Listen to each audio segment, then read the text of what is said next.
চলুন বন্ধুরা, আজকে দুপুরে আমাদের খাবারে মেনু হচ্ছে গরম ভাত,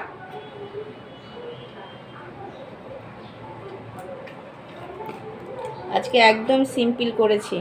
এই ছেলের পরীক্ষা দিনগুলো থাকলে কি বেশি ঝামেলা আর করতে ইচ্ছা করে না, তখন অল্পর ওপর দিয়ে সারি।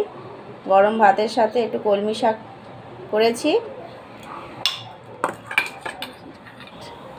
আর এদিকে হচ্ছে মুগ ডাল দিয়ে একটু পেঁপে করেছি। এই গরম হলেই আমরা পেঁপেটা খুব খাই, ভালোও লাগে।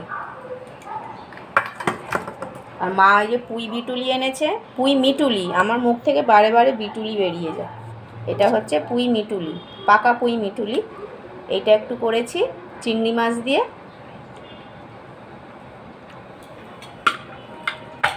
আর হচ্ছে ডাল, আজকাল লেবু নেই তাই এখানে একটু আম কাসুন্দি আচার নিয়ে নিয়েছে। এই আচারটা আমার শাশুড়ি মা খুব সুন্দর বানায়, আর বানালেই আমার জন্য পাঠিয়ে দেয়। তাই এই আচারটা একটু ঝাল তো, তাই মেয়ে বললো মা আজকে আর আমি লঙ্কা নেব না, লঙ্কা দিও না, তাই সেইটাই। চলুন তাহলে, এইটাই আজকে আমাদের দুপুরের লাঞ্চ। আপনারাও যারা খাননি খেতে বসে যান, আমরাও এই যে খাবো। চলুন তাহলে, টাটা।